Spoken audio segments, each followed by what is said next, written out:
Hi guys, welcome to my YouTube channel. आज आप लोग के लिए लेकर आए हैं क्लास 10th का 3 नंबर पक्के आपको मिलेंगे। इस वीडियो में आप लोग अंत तक बने रहेगा।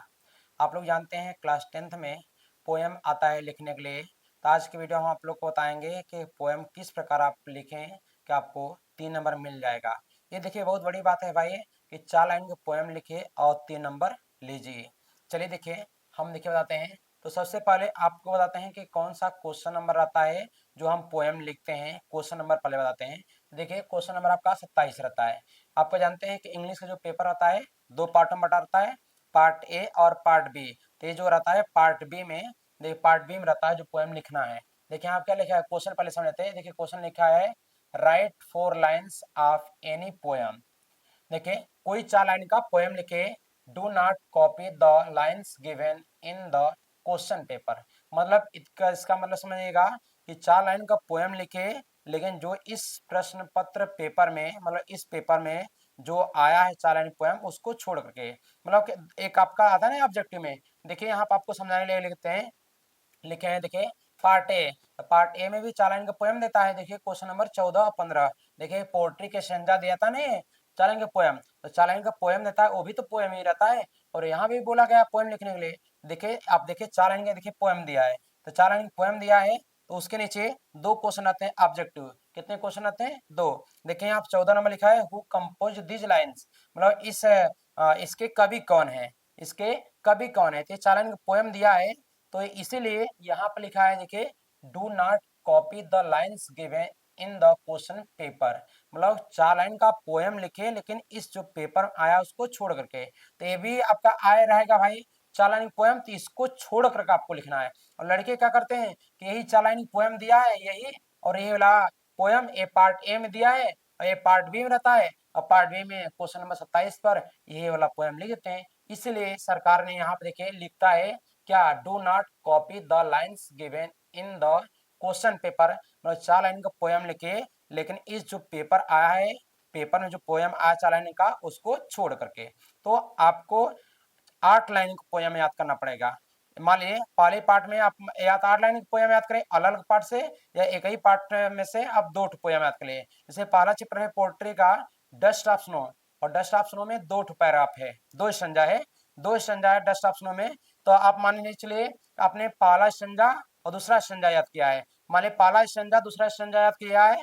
पहला संज्ञा मान लीजिए यहाँ पा गया क्वेश्चन नंबर 14 और 15 में आ गया पहला संज्ञा, तो यहाँ पर आप लिख दिएगा दूसरा संज्ञा। और मान लीजिए यहाँ पर दूसरा संज्ञा दे दिया, तो यहाँ पर पहला संज्ञा लिख दीजिएगा। मेरे कहने मतलब हुआ कि आप पहले लेसन में डस्ट ऑफ स्नो में 2 संज्ञा दिया है, तो अगर पहला आप याद कर लेते हैं दूसरा भी, और पहला वाला संज्ञा यहाँ पर दे दिया पार्ट ए में, तो पार्ट बी में आप दूसरा वाला संज्ञा लिख दीजिएगा। अगर कहीं यहाँ पर दूसरा संज्ञा दे दिया तो यहाँ पर पहला संज्ञा लिख दीजिएगा। या तो आप ये भी कर सकते हैं कि एक 4 लाइन पोएम पहले पार्ट के याद कर लीजिए और 4 लाइन का पोएम दूसरे पार्ट का, और यहाँ पर पहले पार्ट का पोएम दे दिया तो यहाँ पर दूसरे पार्ट का लिख दीजिए। यदि यहाँ पर दूसरे पार्ट का दिया तो यहाँ पर पहले पार्ट का दे दीजिएगा। अर्थात हमारा कहने का मतलब ये है कि यहाँ का जो पोएम है, ये वाला पोएम आपका इसमें मैच नहीं करना चाहिए। और पोएम लिखने का तरीका एक होता है भाई कि आप पूरा पूरा नंबर प्राप्त कर सकेंगे। जिस प्रकार हम बता रहे हैं एकदम 100% गारंटी है, आप पूरा पूरा नंबर प्राप्त कर सकते हैं। वही लड़के गलती करते हैं। चलिए देखिए हम एक बार फिर क्वेश्चन समझाते हैं। देखिए right 4 lines of any poem, इसका मतलब ये हुआ कि 4 लाइन का कोई भी आप कविता लिखिए। देखिए क्वेश्चन में क्या लिखा है, do not copy the lines given in the question paper. मतलब 4 लाइन का जो पोएम लिखे जो इस प्रश्न पत्र यानी पेपर में आया हो उसको छोड़ करके। अब देखिए हम इस प्रकार के क्वेश्चन नंबर 27 है, तो आप लिखने का देखिए सही बोर्ड एग्जाम में किस प्रकार आप लिखे पूरा नंबर प्राप्त हो जाएगा। देखिए हमने क्या लिखा है क्वेश्चन नंबर 27। देखिए क्वेश्चन नंबर 27 यहाँ पे आंसर अच्छे से ऐसे देखिए हमने मेंशन किया है, अच्छे से लिखा है, इस प्रकार आप लोग भी लिखिए। अब देखिए 4 लाइन पोएम में हमने देखिए क्या लिखा है, द वे ए क्रो, यानी देखिए द वे ए क्रो पहली लाइन समाप्त हुआ। अब देखिए यहाँ पर फुल स्टॉप कामा हुआ नहीं है, ये आपको ध्यान देना है। अब देखिए सुक डाउन ऑन मी। अब देखिए the dust of snow from a hemlock tree. हमने देखिए 4 लाइन पोएम लिखा है। पहले वाले पोएम देखिए नहीं कहीं फुल स्टॉप है नहीं कामा है। दूसरे वाले में देखिए सुक डाउन ऑन मी, इसमें भी देखिए नहीं कहीं फुल स्टॉप है नहीं कहीं कामा है। तीसरे लाइन में भी देखिए द डस्ट ऑफ स्नो, इसमें भी कहीं देखिए फुल स्टॉप या कॉमा है नहीं। और फ्रॉम ए हेमलॉक ट्री, मतलब ये हुआ जैसे बुक में लिखा है फुल स्टॉप लगाया रहेगा तो फुल स्टॉप लगाएगा, और नहीं लगाया तो नहीं लगाएगा। अगर बीच में कामा लगाया है, बड़ा छोटा लिखा है तो उसा लिखना पड़ेगा जैसा बुक में लिखा है। जैसे ये देखिए पोएम, ये देखिए पोएम, देखिए क्या लिखा है, he hears the last voice at night, देखिए इसमें कामा लगाया है। और द पेट्रोलिंग कार्स, देखिए यहाँ पे भी कामा लगाया है। And stars with his brilliant ice, यहाँ देखिए ना तो फुल स्टॉप लगाया ना कामा लगाया है।